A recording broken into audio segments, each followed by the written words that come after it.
संघीयताका पक्षधर साथीहरू बोलाएर संघीयताकै बारेमा हामीले तपाईँको चाहिँ यहाँ छलफल गर्ने विषय त होइन। त्यसो हुनाले अब सङ्घीय प्रणाली पढ्दै भन्दाखेरि नेपालको सन्दर्भमा सङ्घीय प्रणाली चाहिँ सम्भवै छैन भनेर राष्ट्रिय जनमोर्चाले जुन बेलामा चाहिँ भनेको थियो त्यो कुरा त अहिले धेरै नेपालीहरूको मनमा बिजेको छ, सबैका मनमा छ नि अहिले। त्यसो हुनाले अब कमरेड मोहन विक्रम सिंहले चाहिँ यो सङ्घीयता समेत खतरा छ भनेर उहाँले भन्ने त पुरै आएन, जसले सङ्घीयता नै यो मुलुकको लागि सम्भवै छैन। सङ्घीयताबाट चाहिँ मुलुकले समृद्धि होइन तपाईँको चाहिँ नि यो विनाशको बाटो चाहिँ आइरहेको छ। पहिले त सिंहदरबार मात्रै नहुन्थ्यो मन्त्रीहरूको बिचमा छलफल बहस लडाइँ अविश्वास, अहिले त मुलुकको 8वटा ठाउँमा छ। तपाईँ धनगढी जानुहोस् त्यहीँ लठारो छ, विराटनगर जानुहोस् त्यहीँ लठारो छ, हेटौँडा जानुहोस् त्यही के भयो भने त्यस कारण तपाईँ नि हामीले उहाँले कमरेड मोहन विक्रमले चाहिँ मलाई लाग्छ जानी बुझिकन सङ्घीयता पक्षधर वक्ताहरू साथीहरू आएको बेलामा त्यो विषयलाई उहाँले चाहिँ नजाने नराखेको होइन। र जबकि राष्ट्रिय जनमोर्चाले प्रजातान्त्रिक विकेन्द्रीकरण गरौँ, लामो समयदेखि केन्द्रीकृत भ्रष्ट एकात्मक चाहिँ शासनको अन्त्य गरेर राज्यको पुनर्संरचना एकात्मक प्रणाली अन्तरै गर्नुपर्छ। यदि तपाईँ चाहिँ एकात्मक चाहिँ प्रणाली चाहिँ गलत हो भने त बेलायतको, फ्रान्सको, चीनकै भन्नुहुन्न, कतिपय देशहरूमा ती प्रणाली गलत हुनु पर्थ्यो नि त। त्यस कारणले चाहिँ नि कतिपय देशमा चाहिँ सङ्घात्मक प्रणाली चाहिँ अब स्वाभाविक रूपले त्यहाँको परिस्थिति अनुसार त्यो ठिकै छ भन्ने कुरा त हामी मान्छौँ। तर त्यसैको कारणले कतिपय देशहरू टुक्रिएको, विभाजित भएको त्यो कुरा त हामीले कसैले पनि चाहिँ देखिरहेका छौँ। त्यस कारणले अब अहिलेको चाहिँ जुन ओलीजीले अब यो संसद जुन विघटन गर्नुभयो, उहाँले तपाईँको चाहिँ नि पार्टीको बैठकमै नगइदिने, पार्टीको चाहिँ बैठकमा चाहिँ आफूले जित्नु भएर बहुमत छ भने त्योदेखि जाने नजाने भए त अब कसरी चाहिँ यो दुईजना मिलेर अब चाहिँ नेकपाको चाहिँ उसलाई ओलीलाई चाहिँ अब उहाँहरूले अध्यक्ष बनाउनु भयो, उहाँहरूले प्रधानमन्त्री बनाउनु भयो। अब त्यो त सुरुमै एकजना चाहिँ उसले न्यायकारी वकिल साथीले भन्नुभयो सुरुकै पार्टी एकीकरण गर्ने बेलैमा तपाईँको चाहिँ सैद्धान्तिक राजनैतिक साङ्गठनिक कुनै छलफलै भएको थिएन। पार्टीभित्र त अन्तर्विरोध यहाँ हामी जति पार्टी आएको सबै कहाँ हुन्छ नि, पार्टीभित्रका अन्तर्विरोध त समाधान गर्ने प्रक्रिया हुन्छ नि। अब त्यो प्रक्रिया नै नचलाएर तपाईँ चाहिँ जताभाती चाहिँ पार्टी चाहिँ विघटन गर्ने, र त्यो पार्टी चाहिँ विघटन भएको साथसाथै तपाईँ चाहिँ जनताले चुनेको सार्वभौम सत्ता सम्पन्न संसद समेत विघटन गरेपछि त सिधै तपाईँको चाहिँ नि अब पार्टी चलाउन नसकेको, पार्टीमा तपाईँको चाहिँ आफ्नो अस्तित्व चाहिँ समाप्त हुँदै गएको, त्यसका कारणले चाहिँ नि ओलीजीले संसद विघटनको चाहिँ विकल्प नरोजेर र त उहाँले चाहिँ नि यो चाहिँ मध्यावधि चुनाव गराउने हिसाबले पनि चाहिँ संसद विघटन गरेको जस्तो मलाई लाग्दैन। अहिले उहाँहरू फुक्दै त हिँड्नु भएको छ र तपाईँको चाहिँ चुनावमा गए भइहाल्यो, चुनावमा राम्रो मान्छे आए भइहाल्यो नि उहाँ जुन भनिरहनु भएको छ। त्यस कारणले चुनाव गराउनु त अब तपाईँले हिसाबै गर्नु समय नै छैन नि। चुनाव गराउन नसकेपछि तपाईँको चाहिँ के हुन्छ भन्नुहोस् त, सङ्कटकाल। अनि जसरी हामीले तपाईँको चाहिँ 10 वर्षसम्म लडेर 15 सालमा तपाईँको चाहिँ संसदको चुनाव गऱ्यौँ, 2/3 चाहिँ नेपाली काङ्ग्रेस सत्ता आयो र तपाईँको चाहिँ तुरुन्तै तपाईँको राजाले चाहिँ विघटन गरिदिएर 30 वर्षसम्म तपाईँको चाहिँ निरङ्कुश शासन चलायो। त्यस कारणले करिब तपाईँको चाहिँ उहाँले चुनाव गराउन पनि नसक्ने, अब सम्भव पनि नहुने र साथसाथै तपाईँको चाहिँ सङ्कटकाल घोषणा गरेर तपाईँको चाहिँ 17 साल तपाईँको चाहिँ नि ल्याउने चाहिँ एउटा खतरा छ। र यहाँ आएको धेरै कुरा के हो भने यो अहिलेको घटना हुनको पछाडि बाह्य शक्तिहरू पनि सम्भावना छ, चलखेल छ भनेर जुन कार्यपत्र आएको छ। त्यस कारणले यसमा चाहिँ मुख्य कुरा चाहिँ नि यो चाहिँ कुनै पनि देशको आन्तरिक तपाईँको चाहिँ झगडा लडाइँ गर्ने त्यो त्यहीँका पार्टीभित्र मुख्य जिम्मेवार त्यहीँका पार्टी हो। बाह्य शक्ति त तपाईँको चाहिँ घाउ लागेको ठाउँमा माखा त घुमिहाल्छ। नेपाल त महत्त्वपूर्ण ठाउँ छ, र शक्ति केन्द्र राष्ट्रहरूलाई तपाईँको चाहिँ नेपाल त चाहिएकै छ। त्यसो हुनाले यहाँ यदि थिर सरकार भयो भने, पार्टीहरू तपाईँको चाहिँ नैतिकवान भयो भने, पार्टीका नेताहरूले कार्यकर्ताले चाहिँ राजनीतिलाई चाहिँ जनता र राष्ट्रको तपाईँको चाहिँ नि मुक्तिको लागि, जनताको उन्नतिको लागि, देशको समृद्धिको लागि त्यस्ता खालका त्याग तपस्वी नेता भयो भने त उनीहरू यहाँ घुम्ने मेसै आउनु समस्या हुन्छ नि। जहाँका नेताहरू, जहाँका सरकार प्रमुख, जहाँका राष्ट्र प्रमुख निष्ठावान हुन्छन्, राष्ट्र र जनताप्रति जुनसुकै तपाईँको चाहिँ नि कुर्बानी गर्नको तयार हुन्छन्, त्यो राष्ट्रमा तपाईँको चाहिँ बाहिरकाले कोसिस गर्न सक्छन्। त्यसो हुनाले अब जुन देशमा तपाईँको राजनीति तपाईँको चाहिँ राष्ट्र र जनताको लागि होइन कि तपाईँको चाहिँ नि सम्पत्ति आर्जन गर्ने र आफ्ना नजिकहरूलाई तपाईँको चाहिँ अवसर दिने। ल चुनावै उहाँले गराए पनि आउने को?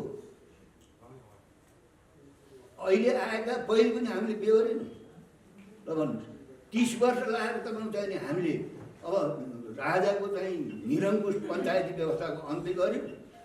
त्यसपछि पनि तपाईँको चाहिँ नि त्यही बहुदलभित्र हिजोको 30 वर्षसम्म नेपाली जनतालाई तपाईँको चाहिँ दास बनाएर दमन गरेर हुकुमी शासन चलाएर तिनीहरू तपाईँको चाहिँ फेरि पालो गरी प्रधानमन्त्री भयो यो मुलुकमा। त्यस भएर हामीले नेपालमा विभिन्न समयमा परिवर्तन त गऱ्यौँ, सिस्टम त बदल्यौँ, तर नेपालको नेपाली जनताको तपाईँको चाहिँ अगुवाई गर्ने, नेतृत्व गर्ने चाहिँ नेताहरूको चाहिँ आचरण, चरित्र नेपाली समाजले अहिले पनि हामीले बदल्न सकेको छ। अब एउटा दुईवटाको व्यक्तिको मात्रै कुरा होइन, सम्पूर्ण यो तपाईँको चाहिँ 60 साल पछिको होल इतिहास हेर्नुहोस् त। ती कमजोरीहरू, ती सत्तास्वार्थहरू, ती गुटबन्दीहरू, ती बदमासीहरू त धेरै थोरै होला नि, बेग्ली कुरा हो। अहिले तपाईँको चाहिँ नि अब नाम सुकिने के खाएर उकिने भने तपाईँको चाहिँ नाम कम्युनिस्ट पार्टीले तपाईँको चाहिँ नि अब कृषि क्रान्ति गर्नु छैन, शिक्षामा तपाईँको चाहिँ नि राष्ट्रले के गर्ने, स्वास्थ्यमा राष्ट्रले के गर्ने भन्दा सबै निजीकरण, सबै तपाईँको चाहिँ नि साहुमाजलाई चाहिँ दिने। अनि तपाईँको चाहिँ नि अब यहाँ त अहिले त के छ भन्दाखेरि तपाईँको चाहिँ नि युवाहरू जो समृद्धिको लागि उनीहरू नभई हुन्नन्, उनीहरूलाई तपाईँ एक गरेर तपाईँको चाहिँ विदेशतिर लखेट्ने र तपाईँको चाहिँ तिनै पुरानो बारम्बार मुलुकलाई चाहिँ शोषण गरेका, मुलुकलाई तपाईँ चाहिँ दबाएका, मुलुकको जनताको अधिकार खोसेका तिनीहरू तपाईँ चाहिँ अब केही गरी चुनाव भयो भने आउने को? राष्ट्र र जनताको लागि चाहिँ कुर्बानी गर्ने निष्पक्ष उम्मेदवार जित्न सक्छ। तपाईँले गएको 74 चुनाव देख्नु भएन, त्यसभन्दा पहिलेको हामीले चुनाव देखेनौँ। त्यस हुनाले मूलत के हो भन्दाखेरि तपाईँ संसदीय व्यवस्था तपाईँको चाहिँ नि केही चाहिँ टाढाबाठा धनाढ्यहरू उनीहरूको गफ गर्ने ठाउँ हो यथार्थ। अहिलेको बहसमा तपाईँको छैन नि त्यसभन्दा अगाडि जान नसकिने भएको हुनाले अहिलेको स्थितिको लाई हेरेर तपाईँको चाहिँ नि यो संसदीय व्यवस्थालाई चाहिँ तुलनात्मक रूपमा निरङ्कुश व्यवस्थाका तुलनामा, पारिवारिक चाहिँ शासनको तुलनामा यसलाई चाहिँ नि हामीले समर्थन गरेका हो। नत्र यसैबाट तपाईँको चाहिँ नि हुनसक्छ, यसैबाट चाहिँ राष्ट्र र जनताको चाहिँ मुक्ति हुनसक्छ, समस्या समाधान हुनसक्छ। सक्दैन भन्ने कुरा यत्रो वर्षदेखि त हामीले अनुभव गरेनौँ। 15 सालदेखि 7 सालदेखि हामीले देखेनौँ। त्यस हुनाले अब यही संसदीय व्यवस्थामा तपाईँको चाहिँ नि जनतालाई पटक पटक तपाईँको चाहिँ झुक्क्याएर मत लिएर सत्ता र शक्तिमा गएर तपाईँको चाहिँ नि केही मान्छेहरू चाहिँ रजाइ गर्न पल्केकाहरू बारम्बार तपाईँको चाहिँ जनतालाई अब झुक्क्याइरहन्छन्। अहिले पनि देख्नु न, अब काठमाडौँ जस्तो ठाउँमा ओलीजीले तपाईँको चाहिँ असंवैधानिक, अप्रजातान्त्रिक, अलोकतान्त्रिक काम गरेको भन्ने यहाँ सब चिच्याइराखेका छन्। उहाँले बोलाएपछि तपाईँको चाहिँ हजारौँ मान्छे आएर थपरी मारेको देख्नुहुन्छ तपाईँले। अचम्मको छ के हो त्यो? तिनले नबुझेर हो कि थाहा नपाएर हो कि ओलीजीको काम प्रजातान्त्रिक छ भनेर हो कि त्यसै हो? बुझेर पनि थपरी मारेको छ। ओ प्रचण्ड तपाईँको चाहिँ उसले चाहिँ गरे, अरूले गरेका कार्यक्रममा चाहिँ मान्छे जम्मा भइरहेको छ। मेरो बुवा त प्रायः टन्टा हुन्थ्यो, अलि रकमी हुनुहुन्थ्यो, उहाँको मेरो झगडा हुन्थ्यो कहिले कहिले। उहाँको विरुद्ध मैले कचहरी बोलाए पनि बाको विरुद्ध बोलायो भने उति मान्छे आएका छन् हेर्नुहोस्। फेरि मेरो विरुद्ध बुवा चाहिँ कसरी बोलाउँछ उति मान्छे त आउँछ। एक दिन बुवासित बसेला मैले यसो जिस्काएँ बुवालाई, के हो बुवा तपाईँका विरुद्धमा मैले बोलाउँदाखेरि उति त आउँछ, तपाईँ मात्र नआएर मेरा विरुद्धमा तपाईँले बोलाएर जम्मै हुन्छ के हो यो कसरी हो तपाईँ जानेकै छैन। यिनी कसका चिठो लान्छन् कसै चिठो लान्छ थाहै हुनुहुन्न। अहिले हेर्नु त काठमाडौँ जस्तो ठाउँ 2/3 चाहिँ सरकार चाहिँ विघटन हुँदाखेरि 17 सालमा यही थिएँ म, त्यति बेला वारेन्टी थिएँ काङ्ग्रेस सरकारबाट। दीपावली भयो त म चाहिँ चिन्छ। त्यसो भएर मेरो यो सबै भन्नु पछाडि के हो भने कुनै देशको तपाईँको चाहिँ नि विकास हुनलाई समृद्धि हुनलाई पहिलो शर्त रहेछ तपाईँको चाहिँ त्यो देशका जनताको चेतनामा विकास हुनु। पार्टीका नीति, पार्टीका कार्यक्रम, पार्टीका चाहिँ चरित्र यो छुट्याएर तपाईँको चाहिँ जनताले समर्थन गर्ने दिन हामीले ल्याउनु पर्दो रहेछ। मलाई चाहिँ त्यही लाग्छ। त्यस कारण तपाईँको चाहिँ अब यसो भनेर तपाईँको चाहिँ यो अहिलेको विघटन तपाईँको चाहिँ पहिलेको विघटनलाई त हामीले बिर्सिसक्यौँ। 2/3 ल्याएको 17 सालमा राजा महेन्द्रले गरेको विघटनलाई त हामीले बिर्सिसक्यौँ। ज्ञानेन्द्रले 59 सालमा ल्याएको चाहिँ हामीले बिर्सिसक्यौँ। तर ती सबै काम के भइदिन्छ भने चाहिँ ती पार्टीभित्रकै झगडा हुन्छ। 17 सालदेखि हेर्नुहोस् त अहिलेसम्म त पार्टीभित्रकै झगडा किन हुन्छ भन्दाखेरि चाहिँ नि उनीहरूको लागि पहिलो काम राष्ट्र र जनताको तपाईँको चाहिँ नि मुक्तिको लागि समृद्धिको लागि चाहिँ अहिलेसम्म चाहिँ चिन्ता होइन। चिन्ता तपाईँको के हो भन्दाखेरि तपाईँको चाहिँ अब जसरी हुन्छ सत्तामा, जसरी हुन्छ शक्तिमा त्यहाँ बसेर मात्रै तपाईँको चाहिँ नि फाइदा लिन सकिन्छ, हैकम चलाउन सकिन्छ, बारम्बार चुनाव जित्न सकिन्छ, सम्पत्ति कमाउन सकिन्छ। र भनौँ यति धेरै चाहिँ दोष देखाउनुहुन्छ प्रचण्डजीहरू अहिले। अनि त्यस्तो मान्छेसँग त उहाँले पार्टीगत त गरिहाल्नुभयो त। उहाँ त संसदमै भने सुनेको थिएँ मैले, सुशीललाई चाहिँ प्रधानमन्त्री बनाउने म हुँ, झलनाथलाई म हुँ, माधवलाई प्रधानमन्त्री मै हुँ। हेर्नुहोस् झलनाथलाई बनाए, माधवलाई बनाए। अब एउटै मान्छे छ एमाले भित्र भनेको, त्यो नाम नलिकन भनेको वामदेवजीलाई। हेर्नुहोस् प्रचण्डले त्यसो गर्नुहुन्थ्यो, तर आफै फेरि किन सक्नु भएन अहिले प्रधानमन्त्री बन्नु। त्यत्रा मान्छेलाई प्रधानमन्त्री बनाउन सक्ने मान्छे आफू त फेरि सक्नु भएन।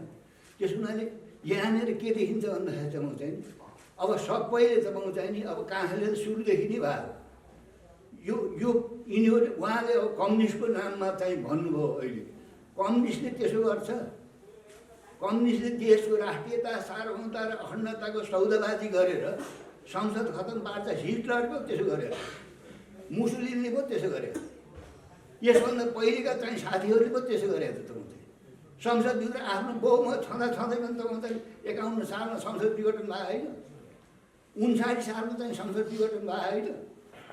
अनि तपाईँ चाहिँ प्रतिक्रियावादीहरूका बिचमा त म राजनीतिक पार्टीहरूका नेताहरूसँग गएर साथसाथ गरेर अब तपाईँको चाहिँ नि जनताका हक अधिकार चाहिँ खतम पार्ने काममा तपाईँको चाहिँ प्रजातन्त्रको लागि, गणतन्त्रको लागि लडेका नेताहरूकै बदमासी होइन।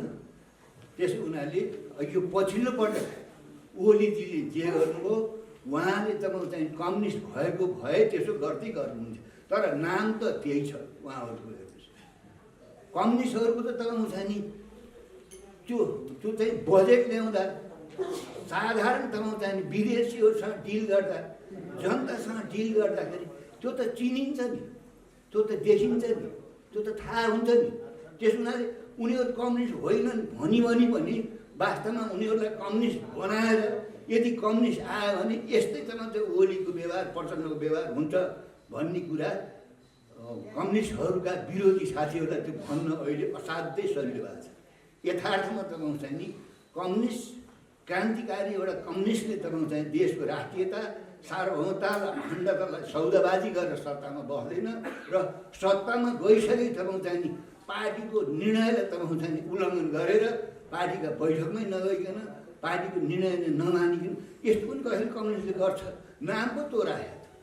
त्यस हुनाले यो कार्यपत्रमा अहिले चाहिँ कमरेड मोहन विक्रमले जुन एउटा यथार्थ तपाईँको चाहिँ घटनालाई चाहिँ लिएर उहाँले चाहिँ पेस गर्नुभएको छ। यो कार्यपत्र अत्यन्त राम्रो छ, अत्यन्तै तपाईँको चाहिँ एउटा परिमार्जित छ। त्यस कारणले अहिलेको सबैको चाहिँ निकास र तपाईँको चाहिँ कार्यपत्रको लास्ट चाहिँ भनाइ के हो भने अहिलेको यो प्रतिगमनलाई चाहिँ सच्याउने नै हो भने संसद पुनर्स्थापनै हो। संसद पुनर्स्थापनै भएर फेरि यिनी पार्टीहरू त म चाहिँ लुटपाटमा लाग्दैनन्, भ्रष्टाचार गर्न जे पनि गर्दैनन्, सत्ता र शक्तिमा जानको लागि शक्ति केन्द्रहरूको दलाली गर्दैनन् भन्ने कुरा टुट्छ भन्ने होइन। तर अहिले जति अवसर थियो नेकपालाई, यो 5 वर्षको लागि नेपाली जनताले जो अवसर दिएका थिए त्यो उनीहरूले गुमाए र अब तपाईँको चाहिँ चुनाव हुने सम्भव छैन। त्यस कारणले अहिलेको विकास भनेको त म चाहिँ संसद पुनर्स्थापनै हो र तपाईँको चाहिँ अब न्यायालयमा चाहिँ अब मुद्दा छ। न्यायालयलाई पनि तपाईँ हामीले नचिने होइन, तैपनि न्यायालयले के फैसला गरौँ र मुख्य फैसला तपाईँको चाहिँ नेपाली जनताको जुन शक्तिले अहिलेसम्म प्रतिगमनका विरुद्धमा लड्दै आएछ र यो प्रतिगमनका विरुद्धमा पनि नेपाली जनता लड्नुको विकल्प छैन। र आजको यो हाम्रो अन्तर्क्रिया कार्यक्रममा विभिन्न राजनीतिक पार्टीका साथीहरू आएर यो हाम्रो कार्यक्रमलाई चाहिँ सफल पार्नको लागि जुन आफ्ना विचारहरू राख्नुभयो, हाम्रा आफ्नो विचार त आफ्नै ठाउँमा छँदैछन्, तर यो चाहिँ यो अहिलेको बहसमा उहाँहरूले जो यसलाई महत्त्व दिएर यहाँ आएर हामीलाई हौसला दिनुभयो, यसको लागि चाहिँ म पार्टीको तर्फबाट हार्दिक चाहिँ अभिनन्दन गर्न चाहन्छु।